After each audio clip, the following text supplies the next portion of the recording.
Hello students, आज हम discuss करेंगे class 9 topic difference between diffusion and osmosis. ये एक बहुत ही इंपॉर्टेंट टॉपिक है एग्जाम पॉइंट ऑफ व्यू से, जो क्वेश्चन 2 या 3 मार्क्स में एग्जाम्स में पूछा जाता है और स्टूडेंट्स को इसमें बहुत ज़्यादा कन्फ्यूजन भी रहती है, ज़्यादा पॉइंट्स नहीं मिलते हैं। तो हम इसको एक बार ही देखते हैं। सबसे पहले डिफरेंस जानने से पहले आपको ये पता होना चाहिए कि डिफ्यूजन और ऑस्मोसिस है क्या। ये दोनों प्रोसेसेस हैं जिनको हम 1 बाय 1 डिस्कस करते हैं। डिफ्यूजन एक प्रोसेस है जिसमें इंटरमिक्सिंग ऑफ पार्टिकल्स होती है टू स्टेट्स ऑफ मैटर में।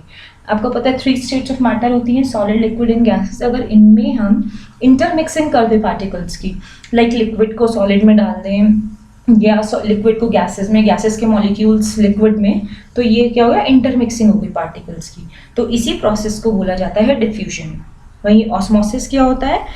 ऑस्मोसिस एक वो फिनोमेना है जिसके अंदर मूवमेंट होती है वाटर मॉलिक्यूल्स की from higher concentration to lower concentration. अब हायर कॉन्सेंट्रेशन मीन्स जहाँ पे वाटर मॉलिक्यूल्स जो हैं ज़्यादा अमाउंट में होंगे वो हो गया हायर कॉन्सेंट्रेशन, और जहाँ वाटर मॉलिक्यूल्स कम अमाउंट में होंगे, कम होंगे, वो हो गया लोअर कॉन्सेंट्रेशन। तो ज़्यादा से कम की तरफ जो है वो वाटर मॉलिक्यूल्स मूव करते हैं। अब हम इनके डिफरेंसेस देखते हैं।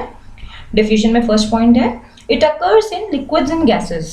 अभी आपको बताया वैसे तीनों स्टेट्स ऑफ मैटर में होता है, बट मैक्सिमम जो हमें देखने को मिलता है वो लिक्विड और गैसेस में मिलता है। तो इसमें लिक्विड्स और गैसेस के जो मॉलिक्यूल्स हैं वो आपस में इंटरमिक्स हो जाते हैं। वहीं ऑस्मोसिस जो है ये सिर्फ लिक्विड्स में होता है। सेकेंड पॉइंट, डिफ्यूजन में जो मॉलिक्यूल्स हैं वो मूव करते हैं from higher concentration to the lower concentration, means जहाँ मॉलिक्यूल ज़्यादा है वहाँ से कम की तरफ। वहीं अगर हम ऑस्मोसिस में देखें तो जो मॉलिक्यूल्स हैं वो मूव करते हैं from diluted to the concentrated solution. अब डाइल्यूटेड सोल्यूशंस क्या होते हैं? ऐसे सोल्यूशंस जिनके अंदर पानी ज़्यादा हो और सोल्यूट कम हो। सोल्यूट क्या होता है? देखिए, सोल्यूशन एक वर्ड है, सोल्यूशन दो चीज़ों से मिलकर बना होता है, सोल्यूट प्लस सॉल्वेंट। सोल्यूट होता है जो भी कम अमाउंट में चीज़ यूज हो। फॉर एग्जाम्पल, हमने सॉल्ट सोल्यूशन बनाया, नमक का घोल, तो उसमें जो नमक है वो कम डलेगा, ये क्या 2 चम्मच, तो वो हो गया सोल्यूट। वहीं 1 ग्लास पानी में अगर हम सोल्यूशन बना रहे हैं तो जो वाटर है वो हो गया सॉल्वेंट। जब हमने सोल्यूट और सॉल्वेंट को मिक्स किया तो हमारा क्या बना? सॉल्ट सोल्यूशन, जिसे हमने बोल दिया सोल्यूशन वर्ड, राइट। अब डाइल्यूटेड का मतलब है जिसमें पानी ज़्यादा हो और सोल्यूट कम हो, मीन सॉल्वेंट इज मोर। और कॉन्सेंट्रेटेड का मतलब जिसमें सोल्यूट ज़्यादा हो, मीन सॉल्ट ज़्यादा है और पानी कम है, सॉल्वेंट। तो मॉलिक्यूल्स जो वो मूव करेंगे from the diluted to the concentrated solution. Next point, diffusion में हमें semi permeable membrane is not required. What is semi permeable membrane? It is a very thin membrane जिसको हम सिलेक्टिवली परमेबल मेम्ब्रेन भी बोलते हैं, क्योंकि ये सिर्फ कुछ सिलेक्टेड चीज़ों को ही अपने अंदर से पास ऑन होने देती है। फॉर एग्जाम्पल, आप घर में सीव यूज़ करते हैं, छलनी, जिसमें से फॉर एग्जाम्पल चाय बनाई, चाय में हमने चीनी डाली, चाय पत्ती, अदरक, दूध, पानी और जो भी लौंग, इलायची सब डाल दिया। फिर हमने उसको जब बॉईल करा, उसके बाद जब छाना छलनी से, तो जो चाय पत्ती है, जो सॉलिड कंटेंट है बेसिकली, इलायची है, अदरक है, वो सब छलनी के ऊपर रह जाएगा और जो लिक्विड पार्ट है, चाय है, वो छन के अलग हो जाएगी। तो वो जो सीव थी, छलनी थी, उसने क्या किया? सिर्फ कुछ सिलेक्टेड चीज़ क्या थी, टी हमें चाहिए थी, उसी चीज़ को अपने अंदर से जाने दिया, बाकी चीज़ों को अपने आउटसाइड, बाहरी उसने कलेक्ट कर लिया।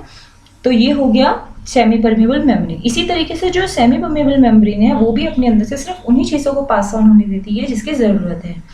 तो डिफ्यूजन में ऐसा कुछ है नहीं, उसमें हमें जो भी इंटरमिक्सिंग हो रही है पार्टिकल्स की वो एज इट इज़ हो रही है, तो इसमें हमें सेमी परमेबल मेम्ब्रेन नहीं चाहिए। वहीं ऑस्मोसिस में हमें सेमी परमेबल मेम्ब्रेन रिक्वायर्ड होती है, क्योंकि उसमें सिर्फ वाटर मॉलिक्यूल्स की मूवमेंट होती है। नेक्स्ट, डिफ्यूजन का जो प्रोसेस है ये एक फास्ट प्रोसेस है, क्योंकि इसमें जस्ट तुरंत ही इंटरमिक्सिंग हो जाएगी without filtration and all. But जो ऑस्मोसिस का प्रोसेस है ये एक स्लो प्रोसेस है, इसमें थोड़ा टाइम लगेगा। डिफ्यूजन में बोथ सॉल्वेंट और सॉल्यूट मॉलिक्यूल्स डिफ्यूज कर सकते हैं, क्योंकि इसमें कोई फिल्ट्रेशन है नहीं। बट ऑस्मोसिस में ओनली सॉल्वेंट मॉलिक्यूल, सॉल्वेंट का मतलब समझ में आ गया, means liquid part, that is water. तो इसमें सिर्फ जो सॉल्वेंट मॉलिक्यूल्स है वही जो है डिफ्यूज ऑस्मोसिस के थ्रू एक पार्ट से दूसरे पार्ट में जा पाएंगे। नेक्स्ट पॉइंट है, डिफ्यूजन में जो फ्लो ऑफ पार्टिकल्स है वो ऑल द डायरेक्शंस में होता है, बट ऑस्मोसिस में जो फ्लो ऑफ पार्टिकल्स है वो वन डायरेक्शनल मीन्स यूनिडायरेक्शनल होगा। जैसे आपको पता है डिफ्यूजन किसी भी डायरेक्शन में होगा, उसमें कोई हमें फिल्ट्रेशन नहीं करनी है या हमें कुछ सिलेक्टेड चीज़ों को रोकना नहीं है या अलाउ नहीं करना है, तो डिफ्यूजन जो है किसी भी डायरेक्शन में किसी भी रेट पे होगा। बट जो ऑस्मोसिस है उसमें हमेशा वाटर मॉलिक्यूल्स हायर कॉन्सेंट्रेशन से लोअर कॉन्सेंट्रेशन में जाएंगे, तो उसमें हमेशा एक ही डायरेक्शन फिक्स रहेगी। तो जब एक डायरेक्शन में कुछ भी मूवमेंट होता है तो उसे बोला जाता है यूनिडायरेक्शनल, राइट। नेक्स्ट डिफ्यूजन में अगर हम देखें तो जो मूवमेंट्स हैं वो लार्जर डिस्टेंसेस पे होगी, क्योंकि वो मल्टी डायरेक्शनल है, किसी भी डायरेक्शन में होगी। तो अगर हम ऑस्मोसिस से कंपेयर करें तो जो डिफ्यूजन में मूवमेंट है मॉलिक्यूल्स की वो ज़्यादा दूर तक होगी एज कंपेयर टू ऑस्मोसिस, जिसमें शॉर्टर डिस्टेंसेस कवर होंगे। अब इसका एग्जाम्पल देखते हैं। डिफ्यूजन का एग्जाम्पल है spreading of fragrance of perfume in a room. जैसे आपने एक रूम में परफ्यूम को स्प्रे कर दिया, अब क्या हुआ, उसमें चारों डायरेक्शन, आप एक कॉर्नर में भी स्प्रे करेंगे ना परफ्यूम को रूम के, तो वो तुरंत पूरे रूम में स्प्रेड हो जाएगा और आपको पूरे रूम में से खुशबू आने लगेगी, क्योंकि जो वो परफ्यूम था उसके जो पार्टिकल्स थे वो एयर के पार्टिकल्स में मिक्स हो गए। दोनों मॉलिक्यूल्स जब इंटरमिक्सिंग हुई तो डिफ्यूजन प्रोसेस बन गया। तो दोनों के डिफ्यूजन प्रोसेस बनने से क्या हुआ, पूरे रूम में फ्रेगनेंस आ गई। मल्टी डायरेक्शनल है, पूरे every corner of the room में हमें खुशबू आ रही है।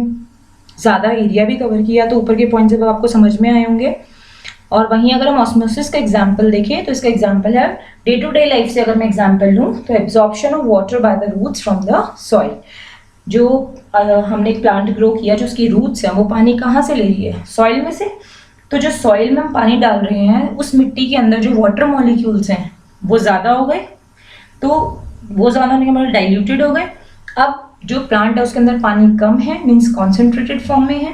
तो अभी मैंने आपको ऊपर बताया है ऊपर वाले पॉइंट में कि डाइल्यूटेड से कॉन्सेंट्रेटेड की तरफ होगा, मतलब जहाँ ज़्यादा वाटर मॉलिक्यूल्स होंगे वहाँ से वो कम की तरफ जाएगा। तो जो रूट्स हैं वो रूट्स के अंदर एंटर करेगा पानी, ताकि प्लांट उसे अदर प्रोसेसेस में यूज़ कर सके, अपना फोटोसिंथेसिस के टाइम पे यूज़ कर सके, ट्रांसपिरेशन में यूज़ कर सके। तो जो एब्जॉर्प्शन हुआ वाटर का रूट्स में वो किस प्रोसेस से हुआ, ऑस्मोसिस। तो ये हो गया दोनों के बेसिक डिफरेंसेस। आप इस चीज़ को पिक्चर की हेल्प से भी क्लैरिटी में देख सकते हैं। नेक्स्ट स्लाइड पे देखते हैं एग्जाम्पल ऑफ डिफ्यूजन, जो अभी मैंने आपको बताया कि spreading of fragrance of perfume in a room. देखिए आपको दिखाई दे रहा है कि फर्स्ट इसमें 3 पिक्चर्स दिखाई दे रही हैं। फर्स्ट पिक्चर में देखिए एक बॉटल है, उस बॉटल के अंदर जो ग्रीन कलर के मॉलिक्यूल्स हैं वो परफ्यूम के दिखाए हुए हैं और जो ब्लू कलर है वो एयर के मॉलिक्यूल्स हैं। तो आप देखेंगे जैसे हमने परफ्यूम स्प्रे किया तो धीरे धीरे उसमें से ग्रीन कलर के जो मॉलिक्यूल्स निकले वो इंटरमिक्स होना, मिक्सिंग होना स्टार्ट हो गया ब्लू मॉलिक्यूल्स के साथ, एयर मॉलिक्यूल्स के साथ, और वो हर डायरेक्शन में स्कैटर हो गए, फैल गए।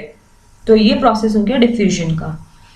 नेक्स्ट हम देखते हैं ऑस्मोसिस का एग्जाम्पल, जो मैंने अभी आपको एक्सप्लेन किया है। Absorption of water by the roots from the soil. इसमें आप देखिए जो प्लांट है इसकी जो रूट सॉइल में आपको दिखाई दे रही हैं, उसमें जो ब्लू कलर के सर्कल्स दिखाई दे रहे हैं वो वाटर मॉलिक्यूल्स हैं, और आपको ब्लू कलर के एरोज दिख रहे हैं प्लांट में, वो वाटर मॉलिक्यूल्स ऊपर जा रहे हैं और लीव्स के थ्रू ट्रांसपिरेशन के थ्रू एनवायरनमेंट पे लूज हो रहे हैं। तो ये जो वाटर मॉलिक्यूल्स आपको दिखाई दे रहा है बाहर ज़्यादा है, प्लांट में कम है। तो इंटरमिक्सिंग कहाँ हो रही है, रूट्स में, सॉइल में और प्लांट के बीच में। तो ऑस्मोसिस हो रहा है, मूवमेंट ऑफ वाटर हो रहा है। आप इसके साथ वाली पिक्चर में भी देख सकते हैं कि ये जो रेड छोटे छोटे सर्कल्स हैं ये सॉइल विद वाटर है, और जो पर्पल कलर के सर्कल्स हैं बड़े वाले वो शुगर हैं, और जो डॉटेड ग्रीन लाइन दिखाई है नीचे लिखा भी हुआ है वो है सेल मेम्ब्रेन, यानी सेमी परमेबल मेम्ब्रेन जिसे हम कहेंगे। तो इसमें आप देखोगे जो रेड वाले मॉलिक्यूल्स हैं वाटर के वो सेमी परमेबल मेम्ब्रेन से होते हुए रूट सेल्स में जाएंगे पर्पल, और उसमें शुगर के साथ मिक्स हो जाएंगे। तो ये जो मूवमेंट हुआ, हायर कॉन्सेंट्रेशन आप देख ही पा रहे हैं, रेड मॉलिक्यूल्स कितने ज़्यादा हैं, वो वहाँ से कम की तरफ उन्होंने मूव ऑन किया, इसलिए प्रोसेस बन गया ऑस्मोसिस। होप ये आपको क्लियर हो गया होगा टॉपिक, डिफरेंस दोनों में, डिफ्यूजन और ऑस्मोसिस में। Thank you very much.